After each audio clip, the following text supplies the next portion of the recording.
मैं आशा करता हूँ परमेश्वर ने सभी को बहुत सारी ब्लेस के साथ रखा और आशीषों के साथ रखा है। हमें हालेलुया। मैं आज आपको सतराम भट्टी ब्रदर के बारे में बताना चाहूँगा कुछ बातें। और ये वीडियो पर मैं ना तो उनको कोई बुरा बोलूँगा ना तो कोई अच्छा बोलूँगा। जो मेरे साथ बीता, जो सच्चाई, मैं आपको वही बोलूँगा। मेरा मोटिवेशन ये नहीं है कि कोई प्रॉब्लम पर है और मैं उसकी गलतियाँ दिखाऊँ, नहीं। मैं सच्चाई आपको बताने वाला हूँ, एक बिग सीक्रेट। तो सतनाम भट्टी ब्रदर परमेश्वर जो उनको आशीष देकर रखा है आज वर्शिप पर, वो बहुत बढ़िया वर्शिप करते हैं। लेकिन एक समय ऐसा था कि मुझे परमेश्वर ने दर्शन दिया। आज जो प्रॉब्लम पर है मैं जानता हूँ, लेकिन उस प्रॉब्लम में जो है उससे पहले परमेश्वर ने मुझे ये दर्शन और विजन दिया था कि वो प्रॉब्लम पर है। आज से कई दिनों पहले की बात है, मेरे ख्याल से 6 मंथ हो गया होगा, आज वो प्रॉब्लम पर है।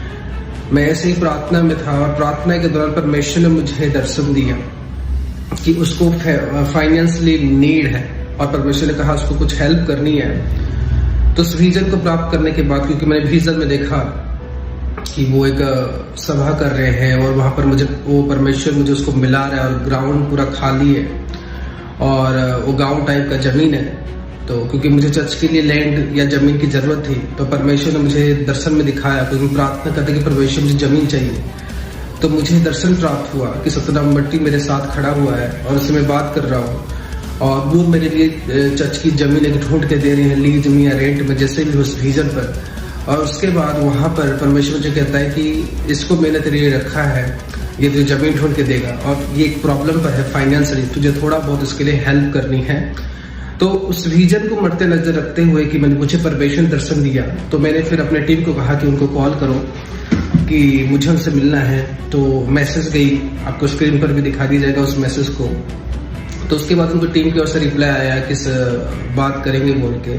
फिर उसके बाद मेरी टीम ने, मेरी वाइफ ने उनसे बात की कि ऐसे बात है कि आप आइए, प्रॉफिट जी के साथ मिलिए, मीटिंग करनी है आपको। उस तो बाद जब उनको बता दी गई, जब उन्होंने देखा कि अरे ये क्या है, ये तो एक नॉर्मल सा प्रॉफिट है, क्योंकि मेरा कोई नाम नहीं है, तो उन्होंने कोई रिप्लाई ही नहीं दिया, ना तो कोई बात बोली, ना तो कॉल बैक किया, या कॉल गई, कॉल तक उसकी टीम में नहीं उठाया, ना तो मैसेज गया कि नहीं गया। लेकिन उन्होंने कहा बहुत बढ़िया बात है कि परमेश्वर के दास को परमेश्वर ने मुझे दर्शन दिया है। बट उनको क्वेश्चन मार्क ये रखा गया है कि परमेश्वर की ओर से विजन आई है, लेकिन परमेश्वर के दास आपसे मिलना चाहते हैं। अभी उनको नहीं पता कि मैं क्यों मिलना चाहता हूँ, उनको पता भी नहीं कि परमेश्वर कहा कि मैं उनसे मिलूं और उनको कोई फाइनेंशियली हेल्प करूं और चीजें करूं। यही होता है कि जब इंसान अपने फिजिकल लाइफ की सोच में रहता है, आत्मिक सोच में डूब नहीं सकता। अगर उनके अंदर इतनी सोच सोची कि परमेश्वर के दास ने मुझे कॉल किया है या परमेश्वर के दासी ने मुझे कॉल किया, टीम ने कॉल किया, परमेश्वर के दास ने मेरा विजन देखा है, दर्शन देखा है, तो मैं इसे जरूर पालन करूंगा। मैं कहता हूँ सतनाम भट्टी को मैं इतना ज्यादा नहीं देखा हूँ तो उसके पास मेरी दर्शन आ जाएगी। बस मैंने सॉन्ग सुना बहुत पहले, और अभी के मैंने कोई सॉन्ग उनका सुना नहीं, कि बाकी समय हमारा प्रार्थना में रहता है। तो परमेश्वर ने दर्शन दिया, उस दर्शन के रिगार्डिंग मैंने उस कलेसिया पर कॉल किया कि मुझे इनसे मिलना है, जो परमेश्वर दर्शन दिया है। अभी मेरा टाइम कहा जाता है, फॉरेन में जाता है, प्रार्थना में जाता है, सभी चीजों में जाता है, क्योंकि मेरी लाइफ परमेश्वर से ऊपर ब्लेस्ड करके रखा हुआ है। लेकिन इन ब्रदर को जब कॉल गया, उन्होंने विजन को इग्नोर किया। क्या सोचा, मतलब सभी लोगों ने आज क्या सोच के रखा है पंजाब के अंदर, सभी लोग सोचते हैं कि जिसके पास ज्यादा बड़ी कलेसिया है ना वही परमेश्वर का दास है, जिसके पास नहीं है वो नहीं है। उन्होंने क्या नोट किया होगा, अच्छा ये प्रॉफिट है, यूट्यूब पर सर्च किया होगा, कम लोग हैं, या जो भी उन्होंने सर्च किया फिजिकल रूप से देखा, लेकिन वो ये नहीं देख रहे कि परमेश्वर तुमसे वही बात करेगा जहां पर वो आदमी फ्री होगा और तुम्हें आगे लेके जा सकता है। हालेलुया। मेरी तरफ से ये सभी को भी मैसेज है। सभी लोग चाहते हैं कि जहां पर ज्यादा भीड़ है, ज्यादा लोग आ रहे हैं, वो चर्च सबसे बड़ा है। मैं कह रहा हूं उसके बाद ही परमेश्वर किसी को चुन सकता है। अगर ऐसे आप चलोगे, आप अपनी भविष्य से दूर रहोगे। आज सतनाम भट्टी के बारे में परमेश्वर ने मेरे से क्यों बात की, मुझे क्यों दर्शन दिया, क्योंकि मैं फ्री हूँ, मैं लोगों को बना सकता हूँ, मैं लोगों को तैयार कर सकता हूँ। आज ए प्रॉफिट ऑफ गॉड। अभी आप कहोगे इसके पास तो कलेसिया नहीं है, कलेसिया भीड़ को देख नहीं जाना जाता।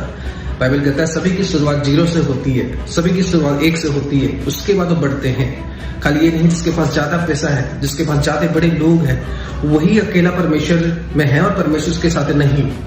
जो कम भीड़ में भी है, परमेश्वर उसके साथ भी चलेगा। डिपेंड करता है वो कितना पवित्रता में, कैसे ढंग से वो रह रहा है, कैसे स्पिरिचुअल लाइफ में रह रहा है, वो मैंडेटरी करता है। हालेलुया। मैं ये नहीं कह रहा कि सारे छोटे परमेश्वर के दास के साथ ही परमेश्वर, बड़े के दास भी नहीं, मैं कह रहा सभी के साथ परमेश्वर है। लेकिन वो पास्टर जब पवित्र होकर चल रहा है, सारे सेक्रीफाइस कर रहा है परमेश्वर के लिए, जैसे कुर्बानी देना चाहिए वैसे अगर कर रहा है तो परमेश्वर उसके साथ है। हालेलुया। तो आज ये भाई ने, आज ये ब्रदर ने अपनी लाइफ को इग्नोर किया या हमें इग्नोर किया, तो उन्होंने परमेश्वर को इग्नोर किया। कि परमेश्वर का वचन कहता है कि जो मेरे दास को ग्रहण करेगा मुझे ग्रहण करेगा, जो नहीं करेगा मुझे नहीं ग्रहण करेगा। लेकिन आज हम सोचते हैं जिसके पास ज्यादा बड़े लोग हैं वो जब एक बार बुलाएगा पहुंच जाएंगे, बाकी लोग जो बुलाएंगे हो सकता है परमेश्वर के साथ ना हो। तो मैं आपको यही कहना चाहता हूँ ये बातों से कि आज ये ब्रदर ने बहुत बड़ी लाइफ में अपनी मिस किया, और परमेश्वर ने जब ये नहीं आए थे फिर तब मैंने फिर परमेश्वर से प्रार्थनाएं करके इनकी सारी बातों को सौंप दिया। मैंने कहा परमेश्वर मैंने अपना काम किया लेकिन उन्होंने अपना काम नहीं किया। हालेलुया। तो इस मैसेज से ये सीखना है, ये बात जाननी है कि कैसे परमेश्वर काम करता है, परमेश्वर का अनुग्रह कैसे काम करता है। अगर आपकी लाइफ सचमुच में अच्छे ढंग से नहीं है तो परमेश्वर आपको आशीष नहीं कर सकता।